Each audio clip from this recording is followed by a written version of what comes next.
Alhamdulillahirrabbilalamin. Wassalatu wassalamu ala sayyidil mursalin wa ala alihi wa sahbihi ajma'in. Para saudara-saudariku yang kumuliakan, pemirsa TV One dimanapun anda berada, dan jamaah ibu-ibu, bapak-bapak dari Masjid Raya Asy-Syakirin. Sebelum saya lanjutkan, saya mau tanya, pada haus enggak sih? Saya yang ngomong haus loh, yang nonton cuman diam aja haus, apalagi yang ngomong. Ya, saudara-saudariku yang memuliakan, kita lanjut. Di mana Allah Subhanahu wa taala itu mempunyai hikmah agung di dalam penciptaan alam semesta, sebagaimana firman-Nya, subhanalladzi khalaqal azwaja kullaha mimma tunbitul ardu wa min anfusihim wa mimma la ya'lamun. Maha suci Dia yang telah menciptakan pasangan-pasangan semuanya, baik dari apa yang ditumbuhkan oleh bumi dan dari diri mereka sendiri, maupun dari apa-apa yang mereka tidak tahu. Penemuan baru menyatakan hal-hal yang belum kita ketahui, ternyata semua yang ada di alam semesta ini berpasang-pasangan. Bukan semuanya nikah, bukan. Ya, kalau semuanya nikah kurang qadhi kita. Ya, bukan semuanya menikah. Dijelaskan bahwa anti materi memiliki sifat yang berlawanan dengan materinya. Seperti elektron, anti materi bermuatan positif dan protonnya bermuatan negatif. Maka terjadilah hujan. Setiap partikel memiliki antipartikel dengan muatan yang berlawanan, yaitu berpasang-pasangan. Ada yang kita ketahui dan ada yang tidak kita ketahui. Saudara-saudariku yang kemuliakan, kejahatan dan kebaikan, enggak semuanya manusia itu jahat. Enggak semuanya manusia yang jahat itu jahat berkelanjutan. Dan tidak semuanya juga manusia yang baik itu terus-terusan baik. Belum tentu. Mudah-mudahan kita semuanya baik ya. Ada yang selalu tegang, manusia kalau terus-terusan tegang, nggak ada rileksnya, akhirnya mau senyum udah keburu kaku bibirnya nanti. Ya. Nabi SAW sendiri mempunyai salah seorang sahabat radhiyallahu an yang disebut Nuaiman. Kita nyantai sebentar ya. Tadi kan cerita langit terus. Udah pernah ke langit belum? Saya udah. Langitan. Pesantren Langitan saya udah ke sana. Alhamdulillah, semoga menjadi bentengnya Rasulullah sallallahu alaihi wasallam. Nabi sallallahu alaihi wasallam punya sahabat bernama Nuaiman radhiyallahu anhu arda. Nuaiman ini Nabi sangat suka padanya, padahal dia bukan seorang yang banyak beramal saleh. Kalau ke bahasa kita bandel atau usilan orangnya, usil. Sering menggoda Rasul sallallahu alaihi wasallam dan membuat Rasul sallallahu alaihi wasallam tertawa.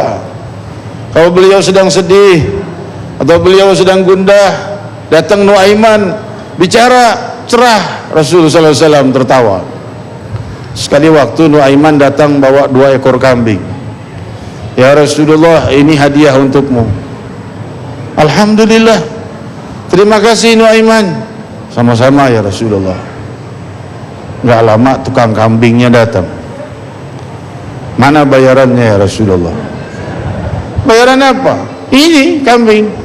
Ini hadiah dari Nuaiman, kata Rasul. Kata Nuaiman, suruh tagih ke Rasulullah. Panggil Nuaiman. Rasulullah SAW jadi penasaran. Nuaiman, kau tidak bayar kambing ini, kau bilang hadiah untukku. Sekarang tukangnya nagih pada aku. Gimana kau ini Nuaiman? Ya Rasulullah, niatku ingin memberimu, tapi aku enggak punya uang. Aku memberimu, tapi engkau gembira, tapi engkau yang bayar kegembiraanmu.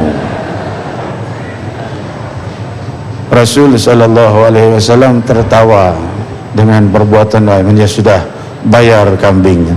Ini kerjaan Nuaiman. Kalau lihat Rasul sallallahu alaihi wasallam sedang sedih, ada aja perbuatannya.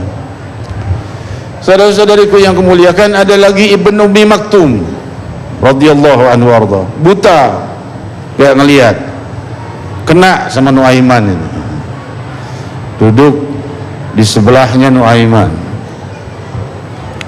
Kata Ibn Abi Maktum, aku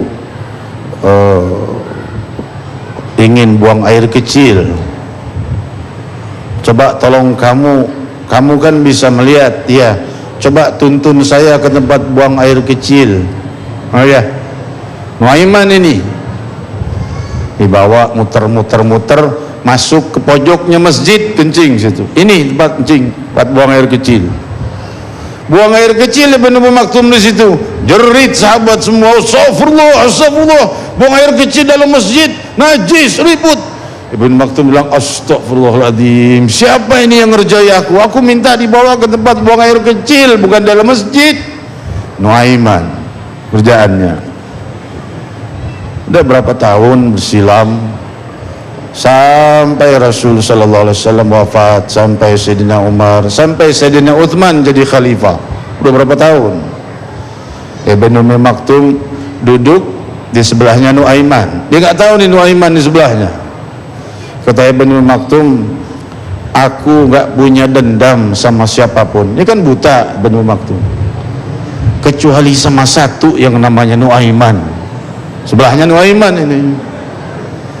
Nuaiman bilang, nggak baik dendam sama orang.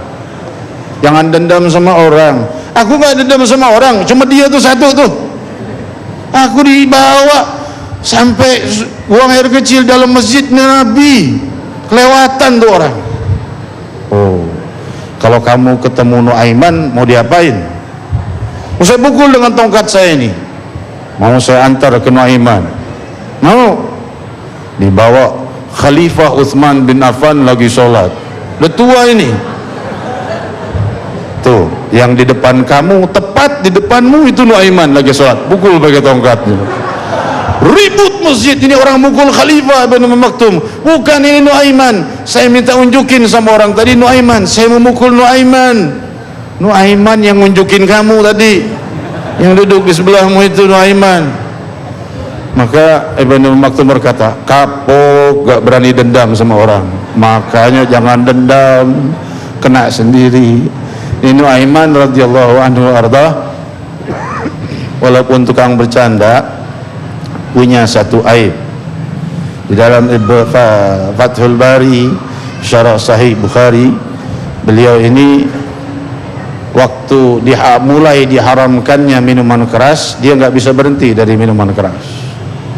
Dihukum, minum lagi minuman keras. Udah dihukum, minum lagi minuman keras. Dihukum lagi sampai 3 kali dihukum, masih minum minuman keras juga. Salah seorang sahabat berkata, semoga kau ini celaka, laknat. 3 kali dihukum masih juga. Maka Rasul berkata, la taqul hakata, jangan kau bicara begitu. Inni la'alamu innahu yuhibbullah wa rasuluh. Demikian riwayat Sahih Bukhari. Jangan ucapkan itu, karena aku tahu dia mempunyai jiwa yang cinta pada Allah dan Rasulnya. Para sahabat diam. Ternyata betul. Di saat masa Khalifah Ali bin Abi Thalib, Nuaiman dalam salah satu peperangan wafat di dalam syahid. Orang yang syahid itu lepas daripada hisab, langsung masuk ke dalam surganya Allah. Ingatlah kemuliaan cinta kepada Allah dan Rasul. Inilah kehidupan kita yang berpasang-pasangan. Jaga kehidupan kita. Kita yang jahat, jangan putus asa untuk menjadi baik. Yang baik, hati-hati, jaga kebaikanmu, jangan terjebak pada kejahatan. Silakan Ustaz Agung. Baik, terima kasih Habib. Begitulah sedikit ulasan tentang makna dari kehidupan yang berpasang-pasangan. Seperti juga acara ini ada tausiah, kemudian ada iklan, disambung lagi, ada iklan, ada tausiah. Karena begitulah wujud berpasang-pasangan dari acara Tabligh Akbar. Dan kita masih punya beberapa segmen lagi, tentu saja pada bahasan-bahasan berikut nanti kita akan mencoba masuk ke dalam lagi tentang mukjizat atau keajaiban-keajaiban Al-Quran. Untuk itu bersabarlah, tetaplah bersama kami dalam Tabligh Akbar. ولا تزكي لنفسك تعجبها